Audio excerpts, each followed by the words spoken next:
Alors, pour les fins de cette communication et de cette journée d'études, j'ai souhaité opérer une sorte de retour sur expérience. Donc, je vais parler effectivement d'un chantier déjà achevé, mais aussi d'une sorte de chantier qui pourrait se prolonger dans la foulée des recherches doctorales que j'ai menées à l'Université Laval. Et donc, une sorte de retour sur expérience de ma confrontation avec des archives, et je pense que le mot confrontation est ici à appuyer. Je vais faire un peu comme tout le monde ce matin, en considérant les archives selon la formule de Michel Foucault. D'ailleurs, Jacinthe Martel a parlé de Foucault. Je vais prendre l'autre distinction qu'on opère souvent, hein.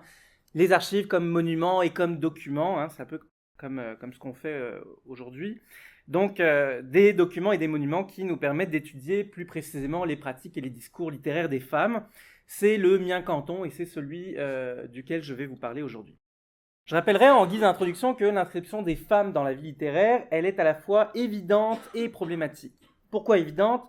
Parce qu'il y a toujours eu des femmes pour lire et pour écrire, je m'excuse par avance pour le truisme. Et problématique parce qu'il faut le reconnaître, l'envisager selon des données socio-historiques et culturelles qui sont différentes de celles des hommes, reconnaître également que ces femmes ont eu une visibilité moindre dans le récit historique et dans la mémoire qu'on en a fait.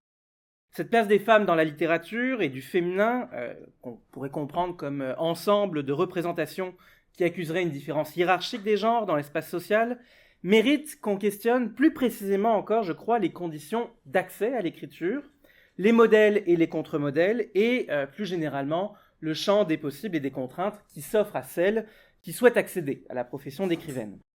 C'est sur la base de cette prémisse que j'ai consacré, donc, il y a quelques années, presque déjà, ma thèse aux romancières des années 30 au Québec, ce qui est un moment charnière durant lequel on a une première génération de femmes qui entreprennent d'écrire et de publier 1, 2, 3, voire 4 romans pour certaines.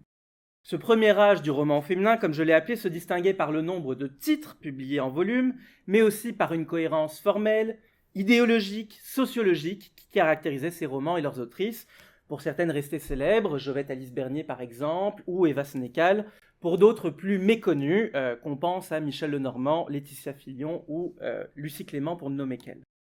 Faire l'histoire de cette vague d'autrices et de leurs romans nécessitait une double approche, à la fois poétique et sociologique, qui permettait d'une part de cerner des nœuds esthétiques communs dans les textes en termes de forme, de figure, de discours, et d'autre part de retracer les trajectoires individuelles et collectives de ces institutrices, journalistes, poètes ou traductrices qui avaient choisi de faire du roman de la même manière qu'à la même époque, leurs pères masculins avaient choisi eux aussi de faire du roman.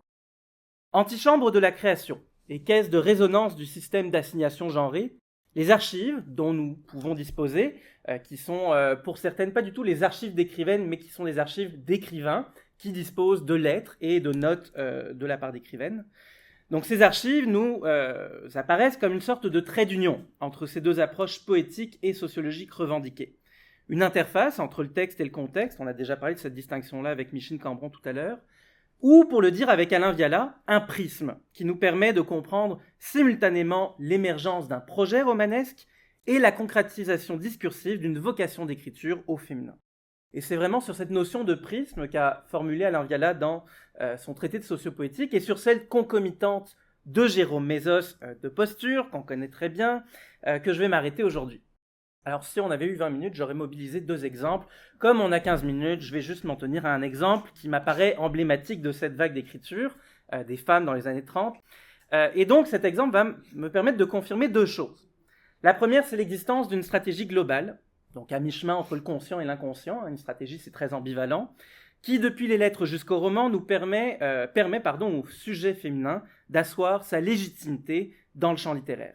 Cette stratégie, elle consiste à jouer avec les attentes du public et avec les conventions de l'époque pour affirmer dans la sphère personnelle et dans la sphère de la création l'émergence d'une voix singulière, et on pourrait reprendre l'expression fameuse de Lucie Robert, l'émergence d'une parole féminine autonome.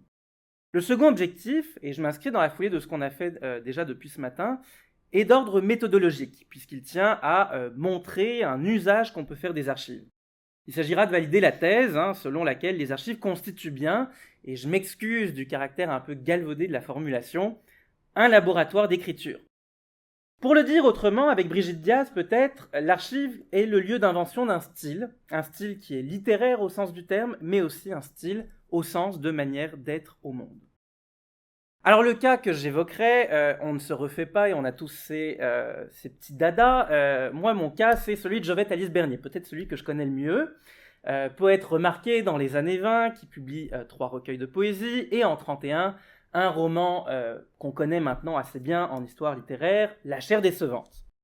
Dans son essai consacré aux femmes de lettres canadiennes-françaises du tournant du XXe siècle, un autre livre lui aussi de plus en plus cité, Chantal Savoie écrit qu'avec Jovette Bernier, on assiste à la réconciliation d'un habitus littéraire au féminin, des postures littéraires adoptées et des textes produits.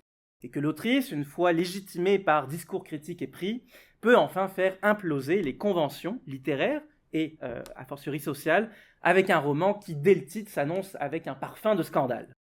Dans la foulée de ce constat, il s'agit de voir que cette réconciliation, elle s'opère dans le roman, bien entendu, mais aussi en amont et en aval, dans l'étendue d'une trajectoire globale qui évolue à cheval entre les conventions du féminin et leur potentielle remise en question.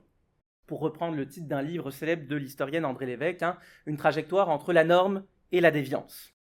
Les archives, si elles ne disent que leur vérité, on le sait bien ici, constituent à tout le moins le cadre subjectif de réalisation d'une vocation, comme on va le voir.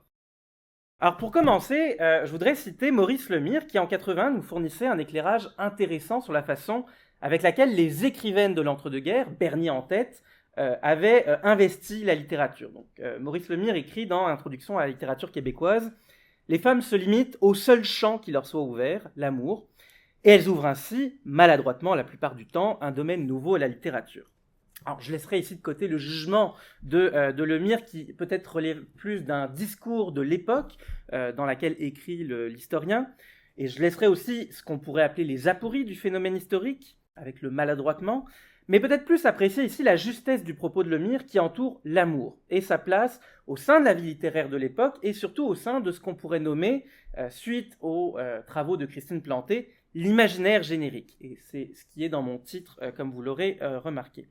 Alors qu'entendre par imaginaire générique, et j'emprunte là donc la notion à Planté, on peut comprendre cet imaginaire comme un ensemble instituant de représentation, de description, et de prescription des genres et des formes littéraires, qui est formulée en fonction du genre sexuel, et donc de l'axe masculin-féminin. Un imaginaire structuré sur la base des discours critiques et des schèmes d'appréciation de la différence des sexes et des genres, pourrait-on dire maintenant, et donc un imaginaire qui va se prolonger par et dans les pratiques effectives. Le meilleur exemple, celui que cite Planté, c'est celui du roman épistolaire et du roman sentimental, qui sont deux genres traditionnellement associés aux femmes selon un double processus. D'abord par une essentialisation critique de l'être femme. Les femmes sont sensibles, proches de leur corps, de leurs sentiments, elles ne peuvent pas écrire autrement que non à sphère privée. Ça, c'est le discours qui est historique et quand même validé. Et un autre processus qui, lui, est plus littéraire et qui consiste en une évaluation, une catégorisation et une distribution de la valeur dans le champ et des pratiques littéraires et dans la bourse de ces valeurs-là. L'amour, donc, dans la vie littéraire et l'imaginaire générique, servirait vraisemblablement de moteur à l'accès des femmes au champ littéraire, comme en témoigne d'ailleurs la production de ces femmes-là, Bernier, Lemieux, Eva Sénécal, Simone Routhier, des poètes qu'on nomme néo-romantiques. On peut en prendre la mesure dans une série d'articles que livre Robert Choquette à propos du phénomène et dans laquelle il consacre justement un texte à Jovette Alice Bernier. Donc je cite ce texte-là, paru en avril 29. « Elle ne chante que l'amour, et quand l'amour l'a trompée 10 fois, 20 fois trompée, blessée, meurtrie, c'est encore à l'amour qu'elle revient, car elle ne sait que lui. Elle ne chante que l'amour, c'est là sa force et sa faiblesse. » Donc on voit d'ailleurs que de Choquette à Lemire, on a un même thème qui est circonscrit. Jusque-là, on se situe du côté de la production littéraire, d'une poésie qui est acclamée, récompensée par des prix, notamment pour Bernier.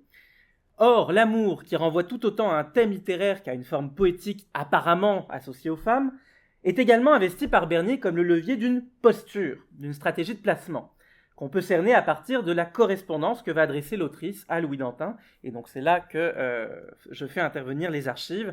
Donc cette correspondance-là, elle se situe dans le fonds Gabriel Nadeau à Montréal. C'est à peu près 80 lettres. On n'a pas les réponses de Dantin, on a juste les lettres de Bernier. Mais ça permet, je pense, de reconstituer quand même la dynamique sociale et surtout la dynamique épistolaire entre les deux. Alors cette relation, elle s'initie sous le couvert du mentorat. Il y a une thèse qui a été soutenue dernièrement à Sherbrooke par Stéphanie Bernier, qui en parle mieux que moi. Et cette relation va évoluer en 28 vers davantage de confidence et d'épanchement de la part de la jeune femme. Selon une logique discursive hétérosexuée, Bernier va jouer la carte de la féminité, traditionnellement synonyme de légèreté, de modestie, de sentimentalisme, là encore dans le discours, et ce qui l'encourage à aborder la relation épistolaire par le biais d'un discours amoureux.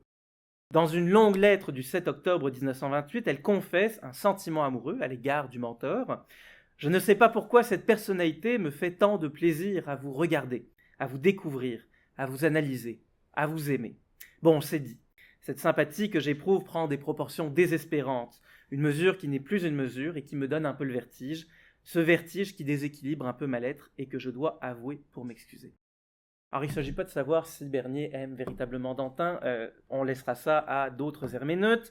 Moi ce qui m'intéresse c'est plutôt comment cette façon de penser et de dire l'amour permet à Bernier de négocier sa place auprès du mentor et ensuite de saisir l'occasion d'investir la lettre pour l'autrice comme un espace d'approfondissement d'un thème qui est cher à l'autrice.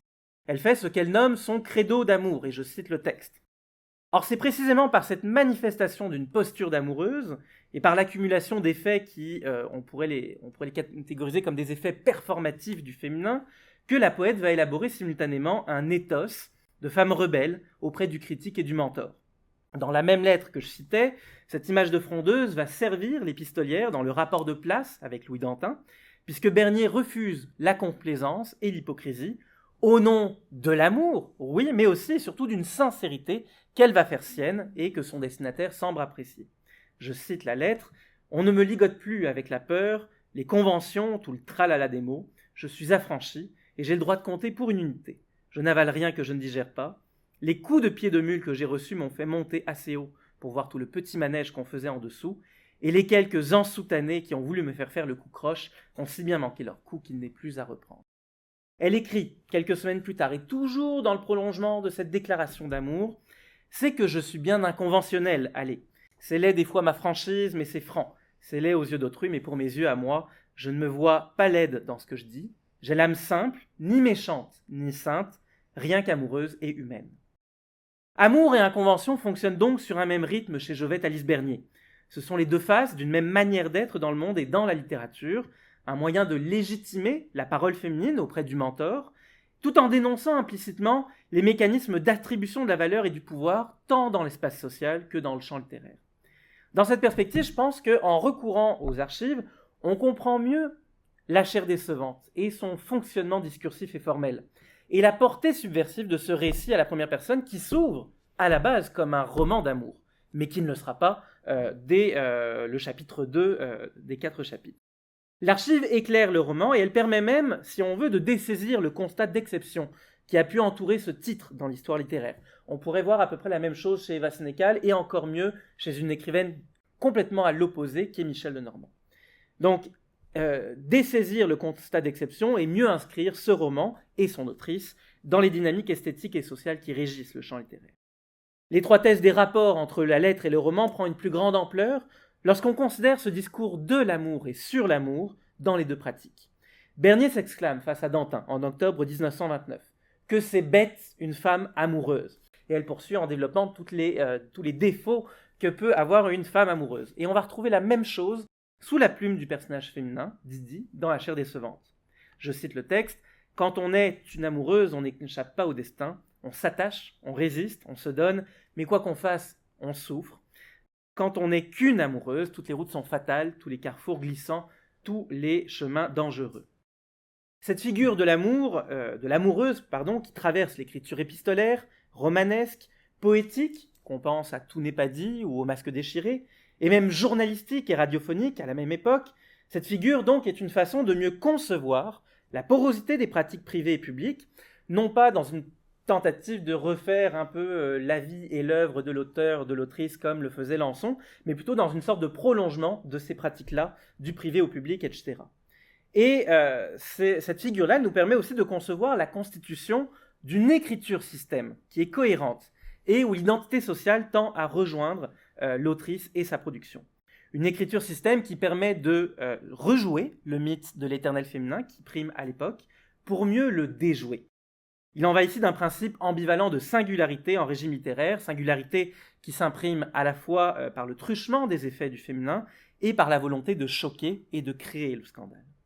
Le croisement des archives et du roman de Bernier permet ainsi de comprendre comment les écrivaines jouent avec les codes de l'imaginaire générique, ici l'amour, mais parviennent aussi à les subvertir et à les remettre en question dans un rapport ambivalent avec les contraintes qui entourent le féminin dans la vie littéraire et dans l'espace public.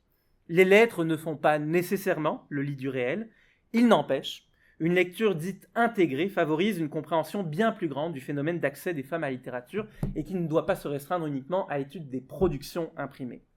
L'étude de l'archive donne corps à des trajectoires, elle permet d'accéder à un spectre de sensibilité et de stratégie qui, en fin de compte, confèrent toute leur intelligibilité à l'acte d'écrire au féminin. Et plus largement encore, et je m'enlève de ce canton qui est la littérature des femmes, ces stratégies qui nous permettent de saisir l'ensemble du processus de signification et de distribution du sens en littérature. Je vous remercie.